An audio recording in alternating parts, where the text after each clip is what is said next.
जय हिंद दोस्तों, सभी छात्रों का सनराइज क्लासेस में बहुत बहुत स्वागत है। और शुरू करेंगे आज के करंट अफेयर्स। ठीक है, लेकिन करंट अफेयर्स शुरू करने से पहले मेरा सभी आप छात्रों से रिक्वेस्ट है, यदि आपको हमारी दी हुई क्लासेस अच्छी लगती हैं, समझ में आ रहा है, तो कृपया हमारे चैनल को सब्सक्राइब करें, दूसरों को भी बताएं और जल्द से जल्द हमारे 1000 सब्सक्राइबर्स कंप्लीट करवाएं ताकि हम आपको लाइव स्ट्रीमिंग दे पाएँ। ठीक है, सनराइज करियर एकेडमी का ही ऑनलाइन प्लेटफॉर्म है सनराइज क्लासेस। और आपको बता दें, sunrise career academy captain S Kumar sir के नेतृत्व में पिछले विगत 5 वर्षों में 150 से ज़्यादा छात्रों का चयन भारतीय सेना में हो चुका है। यदि आपका भी सपना है भारतीय सेना ज्वाइन करने का, तो ज्वाइन कीजिए हमारी सनराइज करियर एकेडमी की ऑफलाइन क्लासेस और बेहतरीन तैयारी कीजिए कैप्टन एस कुमार सर के नेतृत्व में इंडियन आर्मी की। ठीक है, चलिए शुरू करते हैं आज का करंट अफेयर। अभी बीते दिन 5 जून था और उस दिन मनाया गया, विश्व भर में पर्यावरण दिवस मनाया गया। पूरे विश्व भर में 5 जून को पर्यावरण दिवस मनाया जाता है। और ये डेट इतना ज़्यादा इंपॉर्टेंट है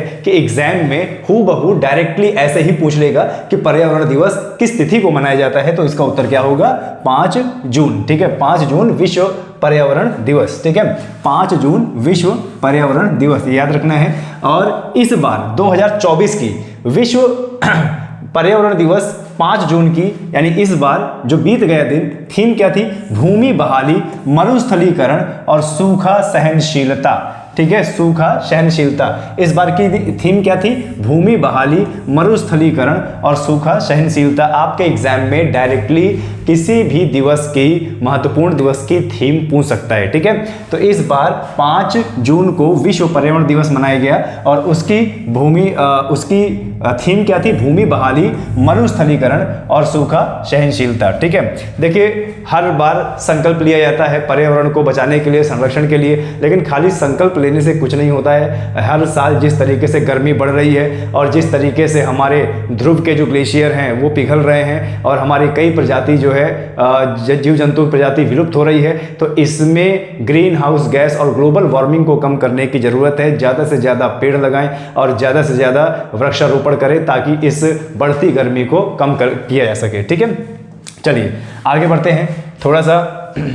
क्योंकि 5 जून को विश्व भर में पर्यावरण दिवस तो मनाया गया है, तो हम देख लेते हैं कि हमारे एग्जाम से रिलेटेड पर्यावरण से क्या क्या प्रश्न आ सकते हैं। ज़्यादातर प्रश्न पर्यावरण से या तो सम्मेलन के आते हैं और या तो जो हमारा संवैधानिक महत्व है पर्यावरण को लेकर, उससे एग्जाम में आते हैं। ठीक है, तो संवैधानिक प्रावधान में अगर अपने पर्यावरण की बात करूं तो हमारे देश में पर्यावरण संरक्षण अधिनियम लागू किया गया था। ठीक है, ध्यान दीजिएगा, हमारे देश में पर्यावरण संरक्षण अधिनियम लागू किया गया था पर्यावरण को बचाने के लिए, जीव जंतुओं को बचाने के लिए, जंगलों को बचाने के लिए। क्लियर है। और हमारे संविधान में पर्यावरण संरक्षण अधिनियम, जिसको इंग्लिश में बोलते हैं EPA, को भारतीय संविधान के अनुच्छेद 253 में जगह मिली है। ठीक है, यानी हमारा अनुच्छेद 353 क्या कहता है कि पर्यावरण का संरक्षण करना है, पर्यावरण का बचाव करना है। केंद्र सरकार की यह जवाबदारी होगी कि वह भारत के पर्यावरण को संरक्षित करने के लिए कुछ जिम्मेदारी वाला कार्य करे। ठीक है, तो अनुच्छेद 353 के तहत केंद्र सरकार अधिनियमित किया गया था, जो अंतरराष्ट्रीय समझौतों के प्रभावी करने के लिए कानून बनाने का प्रावधान करता है। ठीक है, तो देखिए संविधान में अनुच्छेद 253 के तहत प्रावधान किसका है? एनवायरमेंटल प्रोटेक्शन एक्ट, यानी पर्यावरण संरक्षण अधिनियम। वहीं हम राज्य सरकार की बात करें, ध्यान दीजिएगा, वहीं हम राज्य सरकार की बात करें तो राज्य सरकार का भी यह दायित्व बनता है और राज्य सरकार पर्यावरण बचाने के लिए प्रयास करेगी। कैसे? देखिए हमारे संविधान के भाग 4 में, हमारा संविधान का भाग 4 अनुच्छेद 36 से लेके 51 तक में, और ये कहता क्या है? राज्य के नीति निर्देशक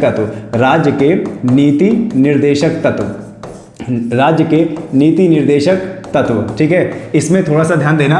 भाग 4, संविधान का भाग 4 अनुच्छेद 36 से 51 राज्य के नीति निर्देशक तत्वों में अनुच्छेद 48 कहता है कि राज्य सरकार प्रयास करेगी या राज्य सरकार ऐसी नीतियां लाएगी जिससे पर्यावरण को बचाया जा सके। ठीक है, तो ध्यान देना, संविधान का भाग 4 बहुत ज्यादा इंपॉर्टेंट है। ये एग्जाम में इसका एक न एक प्रश्न आना तय है। ठीक है, क्यों? क्योंकि भाग 4 में क्या है? भाग 4 के अनुच्छेद 36 से 1951 तक राज्य के नीति निर्देशक तत्व हैं, ठीक है। यानी राज्य कल्याणकारी योजनाएं अपने राज्य में लाएगी जिससे जनता का कल्याण होगा। तो इसी के अनुच्छेद 48A में कहा गया है कि राज्य ऐसा प्रयास करेगी या राज्य ऐसी नीतियां बनाएगी जिससे पर्यावरण की रक्षा होगी। चलो इसको पढ़ लेते हैं। संविधान का अनुच्छेद 48A निर्दिष्ट करता है कि राज्य, देखिए राज्य का मतलब राज्य सरकार पर्यावरण की रक्षा और सुधार करने तथा देश के वनों और वन्य जीवों की रक्षा करने का प्रयास करेगी। वहीं पर जहां पर्यावरण की बात संविधान के अनुच्छेद 253 में हुई और संविधान के भाग 4 में राज्य के नीति निर्देशक तत्व में हुई, तो आपको बता दें संविधान में पर्यावरण की बात संविधान के भाग 4 का में भी है। और संविधान का भाग 4 जिसमें अनुच्छेद आता है 51 का, ठीक है, 51 का, जो हमारा क्या है, मौलिक कर्तव्य है, जो हमारा क्या है भाई, मौलिक कर्तव्य है, ठीक है। ध्यान देना, संविधान के भाग 4 का खंड में और अनुच्छेद 51 का खंड में, जिसमें हमारे 11 मौलिक अधिकार दिए हुए हैं, इसमें भी अनुच्छेद 51A क्या कहता है कि यह प्रत्येक नागरिक का यह कर्तव्य होगा कि वह पर्यावरण की रक्षा करे। प्रत्येक नागरिक का यह कर्तव्य होगा कि वह पर्यावरण की रक्षा करे। तो ये तीनों पॉइंट आपके लिए पर्यावरण और संविधान की दृष्टि से बहुत ज्यादा इंपॉर्टेंट है। क्लियर है? चलिए आगे बढ़ते हैं और देखते हैं अगला हमारा क्या है। भारत के किस दिग्गज मुक्केबाज ने पेरिस ओलंपिक के लिए क्वालिफाई किया है? अभी हाल ही में भारत के किस दिग्गज मुक्केबाज ने पेरिस ओलंपिक के लिए क्वालिफाई किया? तो उत्तर क्या होगा? अमित पंघाल। उत्तर क्या होगा भाई? अमित पंघाल, ठीक है। ये है अमित पंघाल जिन्होंने अगले जो अभी नेक्स्ट ओलंपिक होने वाला है पेरिस में, उसके लिए इन्होंने मुक्केबाजी में क्वालिफाई किया, यानी बॉक्सिंग में इन्होंने क्वालिफाई किया, ठीक है। इसके बाद आपको नाम याद रखना है दीपा कर्माकर, ठीक है, दीपा कर्माकर, ठीक है। दीपा कर्माकर ये कौन है? ये हमारे भारत की पहली ऐसी महिला है जिन्होंने अभी जिम्नास्टिक में स्वर्ण पदक जीता है, ठीक है। पूरे भारत के आज तक के इतिहास में ये पहली ऐसी महिला बनी है जिन्होंने जिम्नास्टिक के क्षेत्र में भारत को स्वर्ण पदक दिलाया है। तो ये आपको याद रखना है। और एक और है क्या? डीपी मनु, ठीक है, डीपी मनु ने अभी भाला फेंक में, ठीक है, ध्यान देना, भाला फेंक में स्वर्ण पदक जीता है। भाला फेंक में क्या जीता है? स्वर्ण पदक जीता। डीपी मनु इन्होंने अभी ताइवान में हो रहे भाला फेंक प्रतियोगिता में इन्होंने अभी तक स्वर्ण पदक जीता है और उन्होंने कुल 81.8 मीटर लंबा जो भाला है उसकी जो फेंकने की लंबाई है 81.8 मीटर है। और जब खेलों की बात होती है तो नीरज चोपड़ा को नहीं भूलना है। नीरज चोपड़ा ने पिछले ओलंपिक में भाला फेंका था लगभग 88.9 मीटर, और इस प्रकार से इन्होंने 88.9 मीटर भाला फेंककर एक विश्व रिकॉर्ड बनाया था। और ये जो तारीख थी वह थी क्या? 7 अगस्त। ये तारीख कौन सी थी? ये 7 अगस्त थी। और 7 अगस्त को उस समय से घोषित कर दिया भारत का भाला फेंक दिवस, ठीक है, भाला फेंक दिवस, ठीक है, ध्यान देना, भाला फेंक दिवस घोषित कर दिया। आपसे एग्जाम में पूछा जा सकता है कि 7 अगस्त को किस रूप में मनाया जाता है? उत्तर क्या होगा? भाला फेंक दिवस। या भाला फेंक दिवस कब मनाया जाता है? तो उत्तर क्या होगा? 7 अगस्त को, ठीक है। चलिए आगे बढ़ते हैं। किसने इंदिरा गांधी परमाणु अनुसंधान केंद्र यानी IGCAR, किसने इंदिरा गांधी परमाणु अनुसंधान केंद्र कलपक्कम, तमिलनाडु के कलपक्कम के नए निदेशक के रूप में कार्यभार संभाला? यानी अभी ये नए चेयरमैन बने हैं इस संस्था के, किसके? इंदिरा गांधी परमाणु अनुसंधान केंद्र के। तो उत्तर क्या होगा? चंद्रशेखर गौरीनाथ करहाड़कर, ठीक है, चंद्रशेखर गौरीनाथ करहाड़कर, ये हैं चंद्रशेखर गौरीनाथ करहाड़कर। और इन्होंने अभी इंदिरा गांधी परमाणु अनुसंधान केंद्र जो कि हमारे तमिलनाडु के कलपक्कम में है, अभी इनके नए चेयरमैन बने हैं, ठीक है। और बात करें इंदिरा गांधी परमाणु अनुसंधान केंद्र की, तो इंदिरा गांधी परमाणु अनुसंधान केंद्र की स्थापना हुई थी 1971 में। कहां हुई थी? 1971 में। और ये कहां पे है? ये तमिलनाडु के कलपक्कम में है। क्लियर है? तमिलनाडु के कलपक्कम में है। क्लियर है? तो ये आपको ध्यान देना है, ठीक है। चलिए आगे बढ़ते हैं और देखते हैं कि हमारा क्या 21वीं शांग्री-ला वार्ता सिंगापुर में समाप्त। अभी हाल ही में 2 जून को सिंगापुर में ध्यान दीजिएगा, अभी हाल ही में 21वीं शांग्री ला वार्ता सिंगापुर में समाप्त हुई है। और ये शांग्री ला वार्ता ये है क्या? शांग्री ला वार्ता ये पूरे एशिया के डेमोक्रेट्स की, एशिया के जितने भी डेमोक्रेट्स हैं इसमें भाग लेते हैं और एशिया के सुरक्षा के लिए इसमें रणनीति बनाई जाती है, स्ट्रेटेजी बनाई जाती है कि कैसे हम अपने एशिया को सुरक्षित कर सकें और विदेशी जैसे आक्रमण होते हैं या कोल्ड वॉर होता है या अर्थव्यवस्था में जो डाउनफॉल होता है या बैंकिंग प्रणाली है, किसी भी क्षेत्र में अपने एशिया को सुरक्षित कैसे रखें, इसके लिए अभी शांग्री ला वार्ता कहां पे संपन्न हुई है? सिंगापुर में। एशिया प्रशांत क्षेत्र की प्रमुख रक्षा बैठक शांग्री ला संवाद या एशियाई सुरक्षा शिखर सम्मेलन का 21वां संस्करण 2 जून 2024 को सिंगापुर में समाप्त हुआ। तो आपसे पूछ सकता है कि शांग्री ला बैठक किससे संबंधित है? तो ये एशिया के रक्षा से संबंधित है। ठीक है, चलिए आगे बढ़ते हैं। चलिए यहां पे बात हुई है सिंगापुर की, चलो देखते हैं सिंगापुर का मैप देख लेते हैं। ठीक है, यहां पे मैप की बात हुई है तो सिंगापुर का मैप देख लेते हैं। ठीक है, देखिए ये हमारा एशिया का मैप है, ये हमारा एशिया का मैप है, थोड़ा सा इसको जूम करते हैं। ये हमारा एशिया का मैप है और एशिया के देखिए ये हमारा भारत है, ये हमारा भारत है और भारत से आप दक्षिण पूर्व की दिशा की ओर जाएंगे, भारत से आप दक्षिण पूर्व की दिशा की ओर जाएंगे तो देखिए यहाँ पर देखिए ये म्यांमार है, ये थाईलैंड है और यहाँ पर क्या है? ये मलेशिया है और मलेशिया पे यहाँ पे छोटा सा एक देश है जो मलेशिया से लगा हुआ है, सिंगापुर। तो यहाँ पे है क्या? सिंगापुर। ठीक है, और बाकी आप अगर ये पूरे देश देखोगे तो ये आसियान देश है। कौन से देश है भाई? ये आसियान देश है। ठीक है, ये ध्यान देना, यानी association of south east Asian nation, association of south east Asian nation, यानी जो दक्षिण पूर्व के देश है उनका एक संगठन जिसको बोलते हैं आसियान। आसियान में पहले 10 सदस्य हुआ करते थे, लेकिन वर्तमान में कितने हैं? 11। अगर आपसे पूछ ले कि आसियान में कितने देश हैं वर्तमान में, तो उत्तर क्या होगा? 11। ठीक है, तो जरा 11 कौन कौन से जरा देख लेते हैं। आसियान में कौन कौन से 11 देश हैं? तो देखो म्यांमार 1 और थाईलैंड 2, लाओस 3 और वियतनाम 4, कंबोडिया 5, मलेशिया 6 और यहाँ पे जो सिंगापुर है, सिंगापुर जिसमें अभी शांग्री ला वार्ता हुई है, ये हो गया 7 और ये जो हरा हरा जितना भी दिख रहा है ये इंडोनेशिया 8 और यहाँ पर क्या है? फिलीपींस 9 और यहाँ पर जो ब्रुनोई देख रहे हैं ये क्या हो गया? 10 और यहाँ पर एक छोटा सा द्वीप देश है तिमोर लिस्ते, ये इसका 11वां सदस्य है। आपके एग्जाम में पूछ सकता है कि भैया आसियान का 11वां सदस्य कौन सा है? तो उत्तर क्या होगा इसका? तिमोर लिस्ते। ठीक है, तो यहाँ पर है सिंगापुर और देखिए यहाँ पे जो एक देश है मलेशिया और यहाँ पे जो देश है इंडोनेशिया, इसके बीच में एक जल संधि है जिसको बोलते हैं क्या? जिसको बोलते हैं मलक्का की जल संधि। क्या बोलते हैं? मलक्का की जल संधि। और विश्व की सबसे लंबी जल संधि है मलक्का की जल संधि, जो हमारे अंडमान सागर और चीन सागर को जोड़ती है। अंडमान सागर और चीन सागर को जोड़ती है कौन सी? मलक्का जल संधि। और 2 भूभागों को अलग करती है, कौन कौन? मलेशिया और इंडोनेशिया को। मलेशिया और इंडोनेशिया को अलग करने वाली विश्व की सबसे लंबी जल संधि मलक्का की जल संधि। ठीक है, चलिए आगे बढ़ते हैं और देखते हैं कि हमारा कौन सा करंट अफेयर इंपॉर्टेंट है।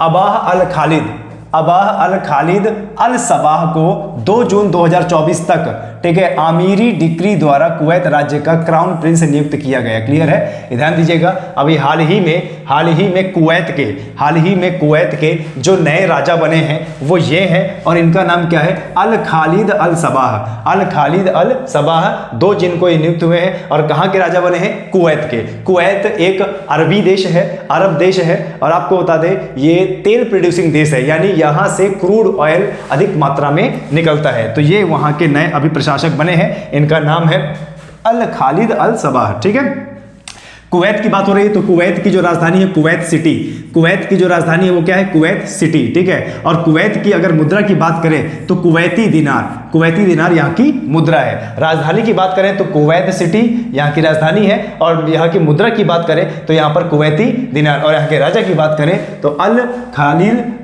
खालिद अल सबाह। अब यहाँ पर कुवैत नाम आया है तो चलिए जरा देख लेते हैं मैप में कुवैत देश को देख लेते हैं। देखिए ये विश्व का मैप है और विश्व के मैप को थोड़ा सा हम यहाँ पे जूम करें विश्व के मैप को थोड़ा सा हम यहाँ पे जूम करें तो देखिए ये हमारा पूरा एशिया वाला भाग है, ये हमारा पूरा एशिया वाला भाग है। तो ये भारत है और भारत से यहाँ पे आप अरब सागर में आएंगे, अरब सागर के बाद यहाँ पर ओमान की खाड़ी है। देखिए यहाँ पर क्या है, ओमान की खाड़ी। भारत से आप अरब सागर में चले तो यहाँ पर ओमान की खाड़ी है और फिर यहाँ पर क्या है, अरब की खाड़ी है। अरब की खाड़ी के बाद आप सीधे आते हैं यहाँ पे कतर है और कतर के बाद यहाँ पर फारस की खाड़ी से लगा हुआ ये कुवैत देश है, फारस की खाड़ी से लगा हुआ कुवैत देश है। ठीक है, आपसे पूछ सकता है कि कुवैत देश किस खाड़ी से लगा हुआ है, तो उत्तर क्या होगा, फारस की खाड़ी से। और फिर देखिए यहाँ पे ईरान देश है और सऊदी अरब है और यहाँ पे इराक देश है, ईरान देश है। ठीक है, देखिए भारत से आप कहाँ चले, अरब सागर, फिर पहुंचे कहाँ पर, ओमान की खाड़ी। यहाँ पर ओमान की खाड़ी है, फिर यहाँ पर अरब की खाड़ी है, अरब की खाड़ी के बाद कतर है, कतर के बाद यहाँ पर देश क्या है, कुवैत। और कुवैत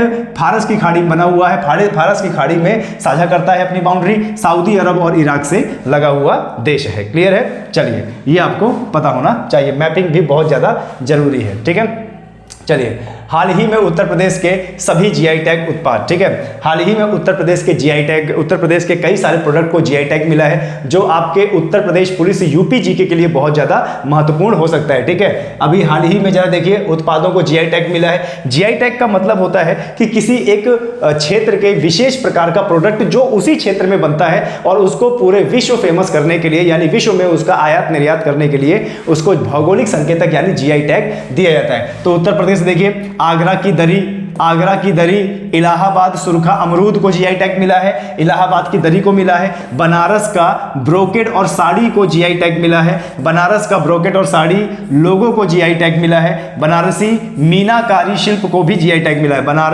बनारसी मीनाकारी शिल्प को भी जीआई टैग मिला है। और देखें बनारस मेटल रिपॉस क्राफ्ट को भी मिला है, बनारस मेटल रिपॉस क्राफ्ट को भी अभी जीआई टैग मिला है। और चुनार बलुआ पत्थर को भी जीआई टैग मिला है। और फर्रुखाबाद प्रिंट को जीआई टैग मिला है। फिरोजाबाद कांच, यूपी का फिरोजाबाद कांच के प्रोडक्ट के लिए बहुत ज्यादा फेमस है, एग्जाम में आता है, तो ये इसको जीआई टैग मिला है। और गाजीपुर वॉल हैंगिंग को अभी हाल ही में जीआई टैग मिला है। ठीक है, लेकिन अभी बात करें कि पिछले साल यानी 2023 में उत्तर प्रदेश के किन प्रोडक्ट को जीआई टैग मिला है, तो वो ये है। ठीक है, यानी 2023 का है, तो अभी आप करंट अफेयर के लिए आपके एग्जाम में आ सकता है, यूपी जीके में आ सकता है, यानी यूपी के एग्जाम में आ सकता है। ठीक है, 2023 में अमरोहा का ढोलक, इसको जीआई टैग मिला है। ये बहुत ज्यादा इंपॉर्टेंट है, इसको छापते जाइएगा। ठीक है, अमरोहा का ढोलक, इसको जीआई टैग मिला है। महोबा का गोरा पत्थर, इसको जीआई टैग मिला है। मैनपुरी तारकशी 2023 में इसको जीआई टैग मिला है। संभल हॉर्न क्राफ्ट को 2023 में जीआई टैग मिला है। बागपत होम फर्निशिंग को जीआई टैग मिला है। बाराबंकी हैंडलूम प्रोडक्ट, ये सब यूपी के हैं, ध्यान देना, ये सब यूपी के हैं, तो आपके यूपी जीके में ये आ सकता है। ठीक है, आपके यूपी जीके में आ सकता है। और कालपी के हैंडमेड पेपर को क्या मिला है, जीआई टैग मिला है। इसके बाद बांदा की बात करें तो बांदा का सजर पत्थर को जीआई टैग मिला है। ठीक है, बांदा के सजर पत्थर को जीआई टैग मिला है। बांदा की बात करें तो पूरे के पूरे यूपी के 75 जिले में सबसे ज्यादा गर्मी कहां होती है, वो होती है बांदा में। और बांदा की जो केन नदी है उसमें क्या पाए जाते हैं भाई, उसमें हीरे पाए जाते हैं। बांदा की केन नदी में क्या पाए जाते हैं, हीरे पाए जाते हैं। ठीक है, तो ये करंट अफेयर 2023 का है, लेकिन आपके एग्जाम के लिए जो अभी उत्तर प्रदेश पुलिस का री एग्जाम होना है उसमें ये आ सकता है। ठीक है, चलिए आगे बढ़ते हैं और जरा देख लेते हैं कुछ हमारे बहुत इंपॉर्टेंट, कुछ हमारे अति महत्वपूर्ण युद्ध अभ्यास कि अभी हाल ही में किन किन देशों के साथ हमारा युद्ध अभ्यास हुआ है। ठीक है, तो युद्ध अभ्यास की बात करें और देश की बात करें तो टाइगर ट्रम्प, ठीक है, ये काफी बार एग्जाम में पूछा जाता है कि भैया टाइगर ट्रम्प कहाँ का युद्ध अभ्यास है, तो टाइगर ट्रम्प ये युद्ध अभ्यास अमेरिका और भारत के साथ होता है। ठीक है, अमेरिका और भारत के साथ होता है टाइगर ट्रम्प। देखिए ट्रम्प वहां के राष्ट्रपति थे, तो ट्रम्प से याद रखना ट्रम्प, तो टाइगर ट्रम्प कहाँ का, अमेरिका और भारत का। काजिंद की बात करें, काजिंद तो भारत और कजाकिस्तान, काजिंद कहाँ का है, भारत और कजाकिस्तान। शिन्यू मैत्री भारत और जापान का है, शिन्यू मैत्री भारत और जापान का युद्ध अभ्यास है। और एक्स ईस्टर्न ब्रिज ये कहाँ का है, भारत और ओमान का। ठीक है, इसके साथ साथ एक युद्ध अभ्यास और याद रखना, मालाबार युद्ध अभ्यास। कौन सा भाई, मालाबार युद्ध अभ्यास, मालाबार युद्ध अभ्यास, ये याद रखना, ये काफ़ी बार एग्जाम में आता है। और इंग्लिश में इसको क्या बोला जा रहा है, क्वाड बोला जाता है, ठीक है। इंग्लिश में इसको क्या बोला जाता है, क्वाड बोला जाता है। क्वाड का मतलब 4 देशों का समूह, क्वाड का मतलब 4 देशों का समूह। और इसी को हमारे भारत में क्या बोला जाता है, मालाबार युद्ध अभ्यास। और इंग्लिश में बोले तो क्वाड, ठीक है। क्वाड में कितने देश हैं, 4 देश हैं। तो 4 देश कौन कौन से, तो 4 देश जरा देखिए, इसमें भारत है, और क्या है भाई, इसमें अमेरिका है, और क्या है भाई, इसमें जापान है, और क्या है, इसमें ऑस्ट्रेलिया है, ठीक है। तो ये नाम याद रखना है क्वाड में, ठीक है। साफ साफ एग्जाम में पूछता है कि क्वाड युद्ध अभ्यास में इनमें से कौन सा देश नहीं है, तो आपको 4 देश याद रखने हैं, इसके सिवा और कोई देश उसमें नहीं है, ठीक है। चलिए आगे बढ़ते हैं। एक्सपोसैट भारत का पहला ध्रुवीय मिशन। एक्सपोसैट भारत का पहला ध्रुवीय मिशन। देखिए ये हमारा एक उपग्रह है जिसको हम अपने इसरो से लॉन्च हमने किया है ताकि ये ध्रुवीय क्षेत्रों की रिसर्च करे और ध्रुवीय क्षेत्रों की कुछ फोटोग्राफ हमें भेजे भारत में ताकि उन पर रिसर्च की जाए, ठीक है। तो भारत का पहला ध्रुवीय मिशन, भारत का पहला या विश्व का जो भी पहली चीज हो उसको हमेशा नोट डाउन करना है, वो एग्जाम में आता है, ठीक है। तो एक्सपोसैट भारत का पहला ध्रुवीय मिशन है। तो ये करेगा क्या, देखिए इसरो के अनुसार, इसरो ये हमारे भारत की क्या है, रिसर्च एजेंसी है। ये हमारे भारत की क्या है, स्पेस रिसर्च एजेंसी है, यानी हमारे देश के अंतरिक्ष अनुसंधान केंद्र है, यानी इंडियन स्पेस रिसर्च ऑर्गेनाइजेशन। इसका मुख्यालय कहां पे है, बेंगलोर में। तो इसरो के अनुसार एक्सपोसैट चरम परिस्थितियों में उज्ज्वल खगोलीय एक्सरे स्रोतों की विभिन्न गतिशीलता का अध्ययन करेगा और इसे भारत का पहला और दुनिया का केवल दूसरा ध्रुवीय मिशन माना गया है जो चरम परिस्थितियों में उज्ज्वल खगोलीय एक्सरे स्रोतों की विभिन्न गतिशीलता का अध्ययन करने के लिए तैयार रहेगा, ठीक है। तो याद ध्यान रखना है, यहां पर एक संस्था आई है क्या, इसरो हमारे भारत की क्या है, स्पेस एजेंसी है। वहीं पर अगर हम बात करें तो जापान की स्पेस एजेंसी का नाम क्या है, जाक्सा, ठीक है। क्या है भाई, जाक्सा। वहीं बात करें कोरिया की, तो कोरिया की क्या है, कासा। कोरिया की स्पेस एजेंसी का नाम क्या है, कोरिया की स्पेस एजेंसी का नाम क्या है, कासा। और वहीं हम बात करें अमेरिका, तो अमेरिका की स्पेस एजेंसी का नाम क्या है भाई, नासा। क्या नाम है, नासा नाम है, ठीक है। तो ये याद रखना है आपको एग्जाम में, ठीक है। चलिए आगे बढ़ते हैं और देखते हैं कौन कौन से हमारे इंपॉर्टेंट हैं अभी। चलिए इस मिशन के बारे में आपने जान लिया, आगे बढ़ते हैं और देखते हैं तमिलनाडु के नाम पर कुड्डालोर तट पर मोरे ईल की नई प्रजाति पाई गई है, ठीक है। ये ध्यान देना है किस चीज की नई प्रजाति पाई जा रही है या कौन सी प्रजाति विलुप्त हो रही है, इसके बारे में आपको जानना पड़ेगा। तमिलनाडु के नाम पर कुड्डालोर तट पर मोरे ईल की नई प्रजाति पाई गई है। ईल एक प्रकार की मछली की प्रजाति होती है जो अपने अंदर से लगभग 600 अपनी स्किन में 600 वॉट तक का करंट मार देती है, ठीक है। 600 वोल्ट तक का करंट मार देती है। ये है वो ईल मछली जो कि हमारे अभी पाक की खाड़ी के समुद्र के आसपास है और इसकी एक नई प्रजाति पाई गई है, ठीक है। तमिलनाडु के नाम पर कुड्डालोर तट पर मोरे ईल की नई प्रजाति की खोज की गई है, ठीक है। तो किस प्रजाति की, ईल की खोज की गई है और उसका नाम क्या दिया गया है, मोरे ईल पर। कहां पर, कुड्डालोर में, और ये कहां पे है, तमिलनाडु में, ठीक है। तो भारतीय कृषि अनुसंधान परिषद की एक वैज्ञानिक टीम ने तमिलनाडु के कुड्डालोर तट से एक नई प्रजाति की मोरे ईल मछली का खोज किया है और नई प्रजाति को जिम्नोथेरेक्स तमिलनाडुएंस नाम दिया। देखिए इसका नाम भी याद रखना, ये बहुत इंपॉर्टेंट है आपके एग्जाम के लिए। इस नई प्रजाति की जो ईल की मछली है, नई प्रजाति है, इसका नाम क्या दिया है, जिम्नोथेरेक्स तमिलनाडुएंसिस, ठीक है। जिम्नोथेरेक्स तमिलनाडुएंसिस के नाम से जाना जाता है और तमिलनाडु ब्राउन मोर ईल के नाम से भी जाना जाता है। इसको तमिलनाडु ब्राउन मोरे ईल के नाम से भी जाना जाता है, ठीक है। क्यों, क्योंकि ये कुड्डालोर तट पर पाई गई है, तमिलनाडु में पाई गई, इसलिए तमिलनाडु के नाम पर इसको पाया गया, ठीक है। आपसे एग्जाम में पूछा जा सकता है कि जिम्नोथेरेक्स तमिलनाडुएंस जो तमिलनाडु में मछली की एक नई प्रजाति पाई गई है, इस मछली का नाम क्या है या ये कौन सी प्रजाति की है, तो ये ईल प्रजाति की है, ठीक है। ये करंट उत्पादित करती है ये मछली, ठीक है। चलिए तो यहां तक हमारे करंट अफेयर समाप्त हुए। तमिलनाडु की बात करें तो तमिलनाडु की देखिए, तमिलनाडु का मैटी केला को जीआई टैग मिला है। तमिलनाडु के मैटी केला को जीआई टैग मिला है। और जीआई टैग की बात करें तो देखिए अमरोहा ये सी बकथॉर्न, लद्दाख का सी बकथॉर्न फल, ये बहुत ज्यादा एग्जाम पूछा था, सी बकथॉर्न फल, ठीक है। लद्दाख का सी बकथॉर्न फल, ठीक है। भारत की अंतिम भूमि, ध्यान देना, भारत की अंतिम भूमि।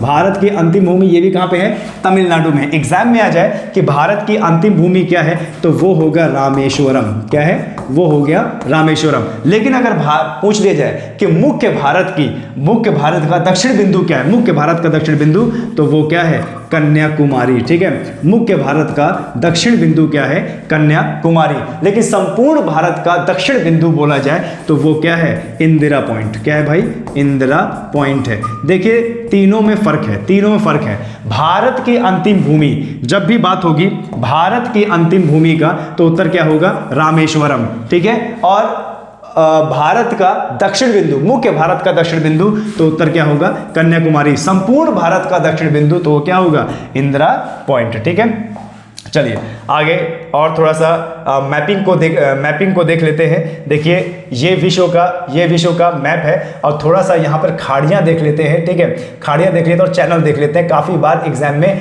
पूछा जाता है, संधि भी काफ़ी बार एग्जाम में पूछा जाता है। ठीक है, देखिए यहाँ पर है स्पेन, यहाँ पर क्या है, स्पेन है। स्पेन कहाँ का देश है, यूरोप का। यहाँ पे है स्पेन, और स्पेन कहाँ का देश है, यूरोप का। और नीचे देखा जाए, नीचे बात किया जाए तो ये है क्या, अफ्रीका महाद्वीप। ठीक है, और अफ्रीका महाद्वीप का ये देश है मोरक्को, और दोनों के बीच में कुछ थोड़ी सी स्पेस है, यानी वहां पे जल भराव है या समुद्र आप बोल सकते हो। तो यूरोप का देश हो गया स्पेन, और मोरक्को हो गया अफ्रीका का। इसके बीच में एक जल संधि है, जल संधि जो दो देशों को जोड़ते, जो दो समुद्र को जोड़ती है। तो यहां पर है क्या, भूमध्य सागर, यहां पर है भूमध्य सागर, और यहां पे क्या है, एस के आकार का अंध महासागर।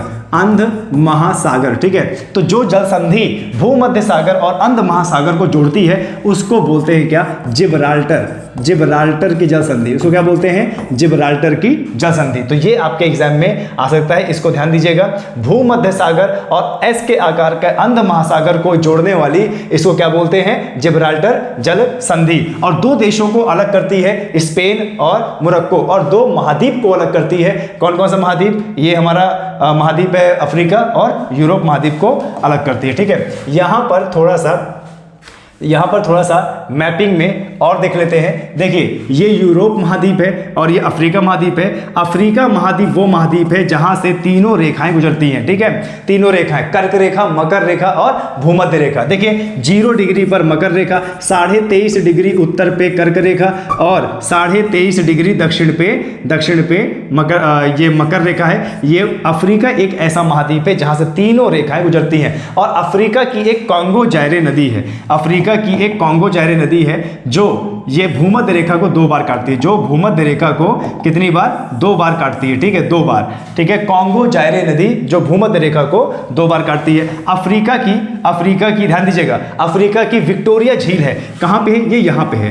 ठीक है, अफ्रीका की विक्टोरिया झील है, मीठे पानी की झील है, और यह 2 देशों के बीच में है, युगांडा और तंजानिया। युगांडा और तंजानिया 2 देशों से घिरी हुई है विक्टोरिया झील, युगांडा और तंजानिया। इसी विक्टोरिया झील से विश्व की सबसे लंबी नदी निकलती है, नाइल नदी। विश्व की सबसे लंबी नदी निकलती है क्या, नाइल नदी। ठीक है, तो ये ध्यान देना है। तो विश्व की सबसे लंबी नदी कहां से निकलती है, विक्टोरिया झील से। ये किन 2 देशों के बीच में है, तो ये 2 देशों के बीच में एक तंजानिया और एक क्या, युगांडा। ठीक है, यहीं पर आप देखेंगे ये हमारा अरब सागर है, और अरब सागर से जब आप यमन की खाड़ी के पास आएंगे तो यहाँ पर ये यहाँ पर कौन सा सागर है, ये लाल सागर है। ठीक है, यहाँ पर लाल सागर है, और ये कौन सागर है, यहाँ पे भूमध्य सागर है। ठीक है, ये भूमध्य सागर है और ये लाल सागर है, और यहीं पर एक नहर बनी हुई है, यहीं पर एक नहर बनी हुई है जो 2 समुद्रों को या 2 जलराशियों को जोड़ती है। इधर से भैया लाल सागर, इधर से भूमध्य सागर, और यहाँ पर जो नहर बनी है इसको बोलते हैं क्या, स्वेज नहर। इसको क्या बोलते हैं, स्वेज नहर। तो स्वेज नहर ये भूमध्य सागर और लाल सागर को जोड़ने काम करती है। नतीजा, जो भी व्यापारिक जहाज होते हैं ये इतना बड़ा समुद्री जो रास्ता है इसको बचाती है। ठीक है, यानी कोई भी समुद्री जहाज यहीं से आकर ये यमन की खाड़ी से और यहाँ लाल सागर से स्वेज नहर होते हुए भूमध्य सागर में आ सकता है। क्लियर है, ये पता होना चाहिए आपको। अफ्रीका की बात करें तो अफ्रीका का अधिकांश क्षेत्र एटलस पर्वत श्रृंखला से घिरा हुआ है, और यहाँ पर विश्व का सबसे बड़ा मरुस्थल है जिसको क्या बोलते हैं, विश्व का सबसे बड़ा मरुस्थल जिसको क्या बोलते हैं हम, जिसको बोलते हैं सहारा मरुस्थल, ठीक है। और यहीं पर ही देखिए, जब भी हम समुद्र की बात करेंगे, सागर की बात करेंगे, तो एक लाइन से सागर देखिए ये भूमध्य सागर है। ये कौन सागर है? भूमध्य सागर है, ठीक है। इसके बाद यहां पर देखिए, यहां पर कौन सागर है? काला सागर है, ठीक है। यहां पे कौन सागर है? काला सागर है। यहां पे कौन सा सागर है? यहां पे कैस्पियन सागर है। कौन सा?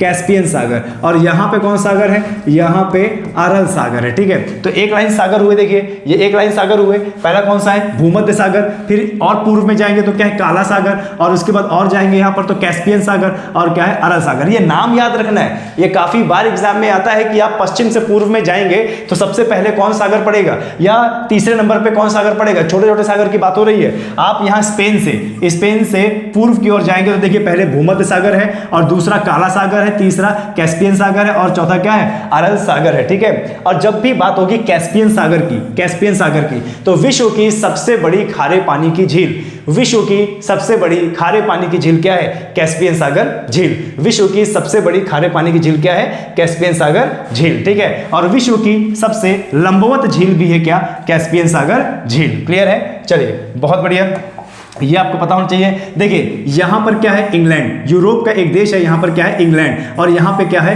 फ्रांस। तो यहां पे भी एक जल संधि बनती है। ये इंग्लैंड है और यहां पे देश है फ्रांस। यहां पे भी एक जल संधि बनती है, और जल संधि जो बनती है उसको बोलते हैं क्या? English channel. उसको क्या बोलते हैं भैया? English channel. यहां पे ब्रिटेन और फ्रांस को अलग करने वाली जो जल संधि है उसको बोलते हैं इंग्लिश चैनल। क्योंकि ये दो भूभाग को अलग कर रही है, ब्रिटेन और फ्रांस को, तो जाहिर सी बात है दो समुद्र को भी जोड़ रही होगी। तो समुद्र को जोड़ती है कौन सी? ये अंध महासागर को जोड़ती है। और यहां पे क्या है? उत्तरी सागर। यहां पे क्या है? उत्तरी सागर को जोड़ती है। कौन कौन सा? देखिए यहां पे जो इंग्लिश चैनल है, इंग्लिश चैनल दो राशियों को जोड़ रही है, जल राशि अंध महासागर और क्या? उत्तरी सागर। और दो भूभाग को अलग कर रही है क्या? ब्रिटेन और फ्रांस, ठीक है।